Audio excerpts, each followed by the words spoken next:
Rome can feel overwhelming, even for adults, so bringing kids along might sound like a bold move. Ancient ruins, long walks, queues, crowds, and the occasional meltdown over hunger or tired legs. It's all part of the deal. But here's the thing. Rome can actually be an incredible city to visit with children if you approach it the right way.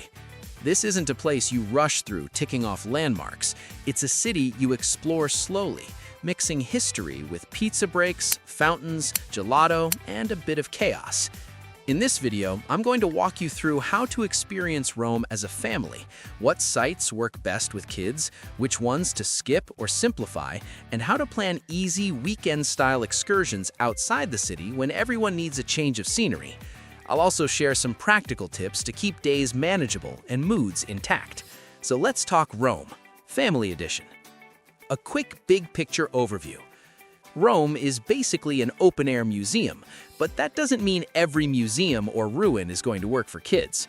The key is balance. You'll want to mix big headline attractions with lighter moments, things kids can touch, climb, eat, or simply enjoy without needing a long explanation. The good news is that Rome naturally lends itself to this. There are fountains everywhere, traffic-free piazzas where kids can run around, ruins that look like something out of an adventure movie, and food that even picky eaters tend to love.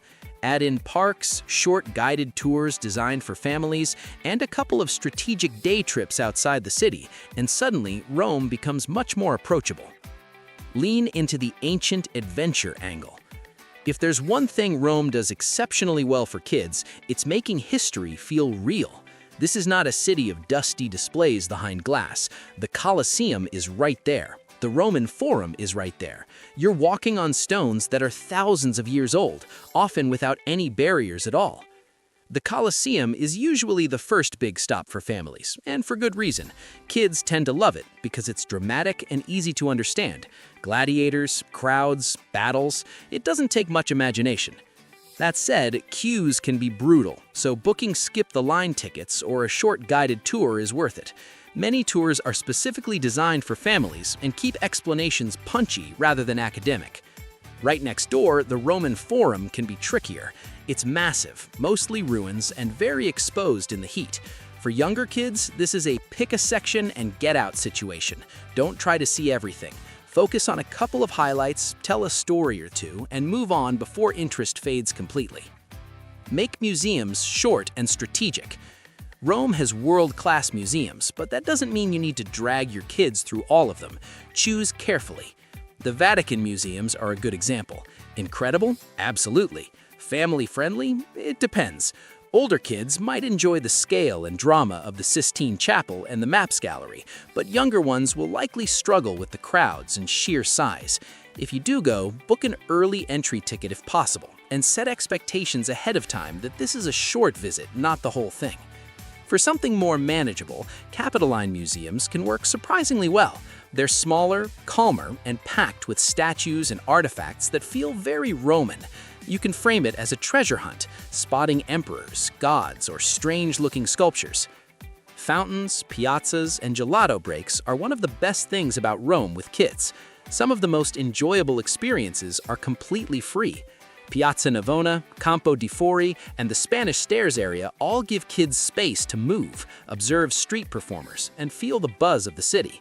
The Trevi Fountain is a must, but timing matters. Go early in the morning or later in the evening to avoid the worst of the crowds.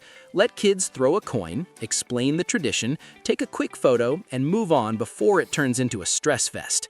And yes, gelato breaks are not optional. Think of them as a travel tool. A well-timed gelato can reset an entire afternoon.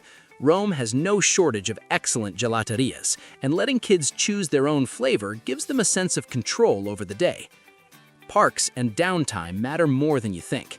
Rome isn't short on green spaces, and you'll want to use them. Villa Borghese is the standout.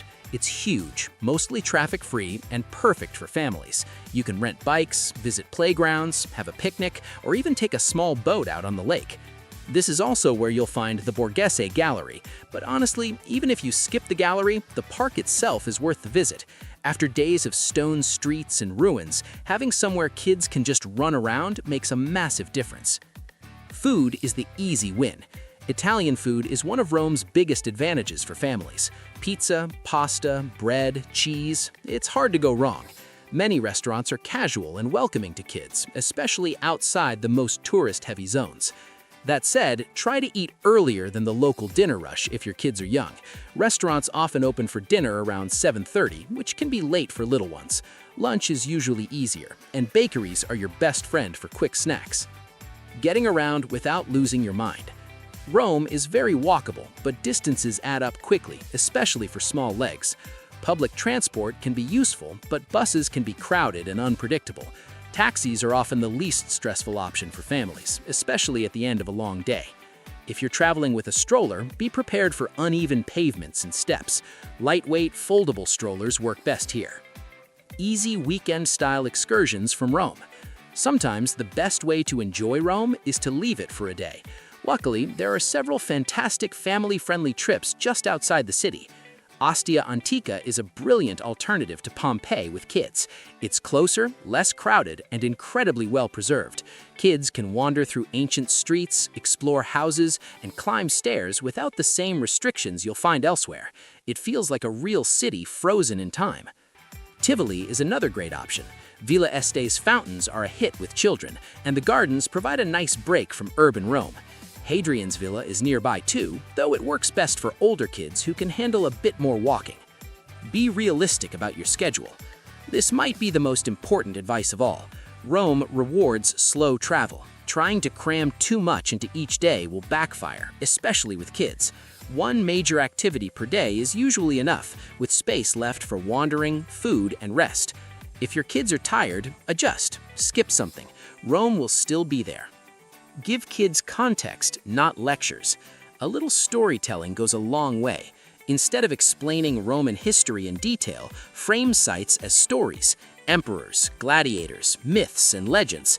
Kids don't need dates, they need characters. You can also prep a bit before the trip. Short videos, books, or even cartoons about ancient Rome can make a huge difference in engagement once you're there. A few final bonus tips. Don't oversell Rome as non-stop excitement. It's a living city, not a theme park. Under-promise, over-deliver. Keep some kind of record of the trip. Journals, postcards, photos, anything that helps kids remember what they've seen. And finally, don't underestimate how far food, rest, and flexibility will take you. Happy kids make everything easier. I hope this guide helps you plan an amazing family trip to Rome. If you enjoyed this video, be sure to subscribe to the channel and turn on notifications so you don't miss more family-focused travel content. And wherever you're headed next, have a fantastic trip.